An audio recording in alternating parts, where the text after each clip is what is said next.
Hello students. Anthropology के आज के सेशन में हम लोग बात करने वाले हैं law and justice in primitive society for UPSC CSC की प्रारंभिक समाज में, आदिम समाज में, प्राचीन समाज में कानून और व्यवस्था का क्या रूप था। मैं हूं के मुकेश सिंह और आज का जो टॉपिक जिस पर हम लोग चर्चा करने वाले हैं उसको देखते हैं। सबसे पहला तो ये आएगा कि law and justice in primitive society. दूसरा हम लोग बात करेंगे mechanism of justice delivery in primitive society. तीसरा हम लोग बात करेंगे enforcement of law and punishment in primitive society. आप सब बिल्कुल जानना चाहते होंगे कि आज का जो समाज है, आज हमारे पास जो न्याय व्यवस्था है, आज हमारे पास जो जो जस्टिस डिलीवरी सिस्टम है या जो लॉ और पनिशमेंट का जो मैकेनिज्म है, क्या वो मैकेनिज्म प्रारंभिक समाज में था या नहीं था। क्योंकि प्रारंभिक समाज के विषय में बहुत लोगों को बहुत कम जानकारी है। मैं उस समाज की बात कर रहा हूँ जो न्यूलिथिक टाइम में था। मैं उस समाज की बात कर रहा हूँ जो मिजोलिथिक और पेलियोलिथिक टाइम में था। आदिम समाज था, घुमंतू समाज था, मैं उसका बात कर रहा हूँ। तो वहां पे ये सिस्टम किस प्रकार का था। तो चलिए स्टार्ट करते आज के सेशन को। इसमें देखते हम लोग हैं। सबसे पहला टॉपिक हम लोग का है law and justice in primitive society. हमें पहले ये समझना होगा कि समाज, सिंपल सोसाइटी और मॉडर्न सोसाइटी जो आधुनिक समाज है, इसमें क्या मूलभूत अंतर है। बगैर इसको समझे हुए हम इस बात को नहीं समझ सकते हैं। तो पहला तो ये हुआ कि भाई जो प्रारंभिक समाज था, वो समाज बिल्कुल वहां पे टूल्स एंड टेक्नोलॉजी क्या था, वो प्रिमिटिव था। इकोनॉमी क्या था, उनका सब्सिस्टेंस था। लैक ऑफ सरप्लस था उनके पास।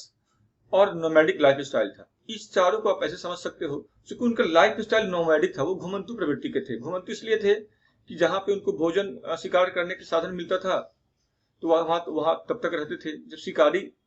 जब वो शिकार ही नहीं मिलेगा उनको तो वहां पे क्यों रहेगा। इसलिए वो घूमते फिरते रहते थे। घूमते फिरते रहने के कारण वो बहुत सारा खाद्यान्न संचित करके नहीं रख सकते थे। वो इसलिए वो कभी भी खाद्यान्न संचित करने की जगह पे वो जो उनके लिए बर्डन था, तो सरप्लस उनके पास कुछ होता नहीं था। इकोनॉमी क्या था, बिल्कुल सब्सिस्टेंस की भाई कमाओ खाओ वाली बात थी। और तीसरा क्या था, वहां पे जो टूल्स एंड टेक्नोलॉजी इतना डेवलप नहीं था कि वो सेटल लाइफ जीते। तो चारों मिलता जुलता बातें हैं जो आज बिल्कुल वैसा नहीं है। एग्रीकल्चर न्यूलिथिक टाइम में जब आया, हमने प्रॉपर रूप से जानवरों का इकट्ठा करना शुरू कर दिया, हथियारों को बेहतर किया और हम धीमे धीमे हमारा टूल्स एंड टेक्नोलॉजी एडवांस हो गया और हम सिविलाइज स्टेज में आ गए, जिसको हम लोग बोलते हैं विक्टोरियन सोसाइटी। अब हमारे पास प्रॉपर सरप्लस भी है, हमारा इकोनॉमी भी एक स्टेबल इकोनॉमी है, कैपिटलिस्टिक इकोनॉमी हो गया है आज के डेट में।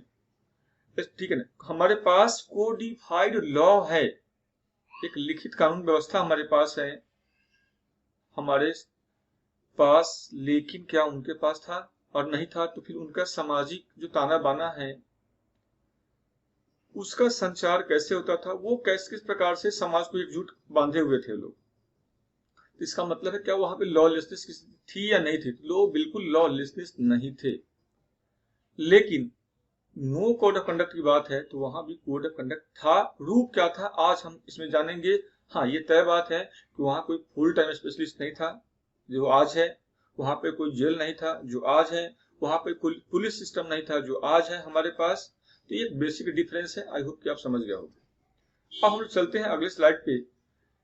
इससे पहले एक बात बताऊंगा जो रेडक्लिफ ब्राउन ने कहा था। रेडक्लिफ ब्राउन ने कहा इसका ये मतलब नहीं है कि सरल समाज में कोई सोशल सैंक्शन नहीं था, सामाजिक कुछ कानून नहीं था। वहां भी कुछ व्यवस्थाएं थी। वहां भी अच्छे कामों के लिए लोगों को अवार्ड दिए जाते थे, बुरे कामों के लिए लोगों को पनिशमेंट भी किया जाता था।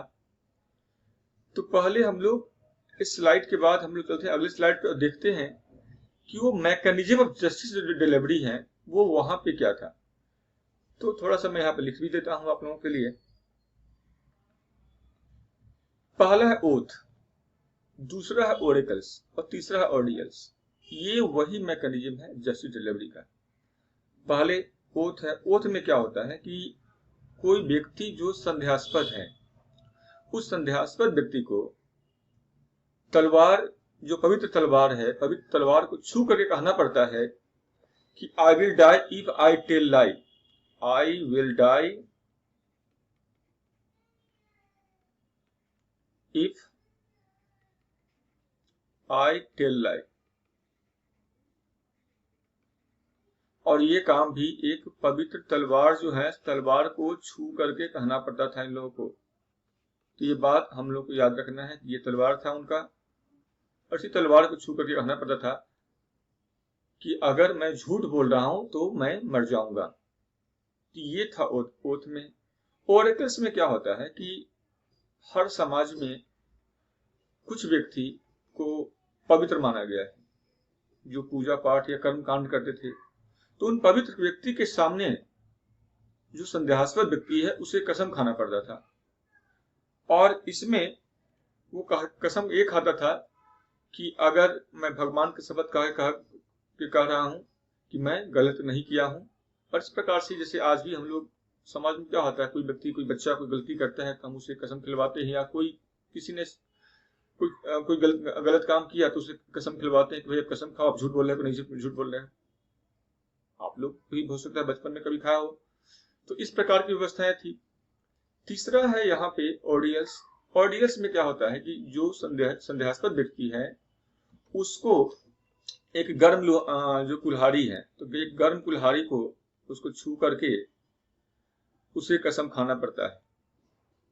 और इस गर्म कुल्हाड़ी को जब छूता है और उस व्यक्ति जब छूने के बाद अगर उसके हाथ में, कुल्हाड़ी छूने के साथ अगर उसके हाथ में कोई जख्म हो गया तो ये माना जाता है कि इसने गलती किया है। और अगर कोई जख्म नहीं हुआ तो इसका मतलब उसे उस दोष से मुक्त कर दिया जाता है। तो यहाँ पे 3 व्यवस्थाएं हो गई। पहला है ओथ, दूसरा ऑर्डिकल्स, तीसरा ऑर्डिकल्स। ओथ में तलवार को छूना है, पवित्र तलवार को, और कसम भी खाना है, बोलना भी है साथ में। ऑर्डिकल्स में जो भी समाज में जो बुजुर्ग हैं या जो पवित्र लोग हैं उनके सामने में भगवान का शपथ लेना है, कसम खाना है। और ऑर्डिकल्स में जो पवित्र गर्म कोई कुल्हाड़ी है तो उस कुल्हाड़ी को गर्म करके छूने के लिए कहा जाता था, और छूने के दौरान अगर कोई जख्म हो गया तो उस व्यक्ति को हम लोग कहते थे कि वो उस काम के लिए दोषी है। तो ये 3 बेसिकली वहां पे व्यवस्थाएं थी। अब हम लोग देखेंगे इसके बाद कि प्रिमिटिव सोसाइटी में जो पनिशमेंट है, तो पनिशमेंट का क्या व्यवस्था था। तो पनिशमेंट का मतलब के लिए आज भी अगर हम लोग गौर से देखें तो हमारे पास आज क्या है, जेल है, या हमारे पास आज है कि पुलिस है, हमारे पास आज बहुत सारे प्रणाली है जिसके द्वारा हम किसी का दोष निर्धारण करते हैं और उससे हम सजा देते हैं। लेकिन प्रारंभिक समाज में सजा देने का जो रूप था वो क्या था, मौकरी। मौकरी का मतलब हुआ अगर आप कोई गलती किए हो तो उसमें आपका मजाक उड़ाया जाएगा। तो ये व्यवस्थाएं थी प्रारंभिक समाज में। दूसरा है मैजिक या विच क्राफ्ट, मतलब किसी को जादू का डर दिखाना कि अगर आप सच नहीं बोलोगे तो आपके ऊपर हम प्रेतात्मा छोड़ देंगे, जीन छोड़ देंगे, या डायन लगा देंगे, या आपका नुकसान पहुंचा सकते हैं नेगेटिव चीजों करके। और विच क्राफ्ट तो कई तरीके से की जाते हैं। फिर तीसरा है fear of super natural power, क्योंकि जो प्रारंभिक समाज के लोग थे उनको सुपर नेचुरल पावर से एक डर होता था, क्योंकि उनके पास उसको एक्सप्लेन करने के लिए कोई शब्द नहीं था। सुपर नेचुरल का मतलब हुआ वो जीवात्मा जिसके विषय में वो बिल्कुल अनजान थे, तो उसका डर दिखा करके भी उनसे जो कोई गलती किया है तो उस गलती का पता करके कहता था कि आप आगे से इस प्रकार की गलती नहीं करोगे, नहीं तो आपका बहुत बड़ा नुकसान हो सकता है। कई जगहों पर ये जो बातें हैं वो रिवेंज में चला जाता था। रिवेंज का मतलब वो बदला, या कई दफा तो फाइन लगा दिया जाता था। रिवेंज जैसे मान लो टीव सोसाइटी है, टीव सोसाइटी में क्या है, टीट फॉर टैट, जैसे को तैसा। ये है टीव सोसाइटी। टीव सोसाइटी है सोसाइटी का ट्राइब कह लो इसको, ये ट्राइब्स हैं। तो इस ट्राइब्स में एक खास बात क्या है कि जैसे को तैसा विश्वास करते हैं, मतलब आंख के बदले आंख, खून के बदले खून। और जब तक ये ऐसा ना करे तब तक इनको चैन नहीं मिलता है। कई दफा इसके जो लोग हैं पूरे समुदाय से भिड़ जाता है, या उस समुदाय का कोई व्यक्ति अगर कोई काम किया है तो उस व्यक्ति से वो भिड़ जाएगा वो। और फाइन तो ये शुरू से ही चली आ रही है कि जब कुछ नहीं हुआ तो उस पर एक ठीक ठाक फाइन लगा दिया जाए। और इस प्रकार से सजा का प्रावधान था। इसमें एक मौकरी करना भी प्रकार सजा है, विचक्राफ्ट करवा देना, सुपर नेचुरल का डर दिखाना, बदला लेना, या फाइन। और इस प्रकार की व्यवस्थाएं थी पनिशमेंट का। तो चलो, थैंक यू।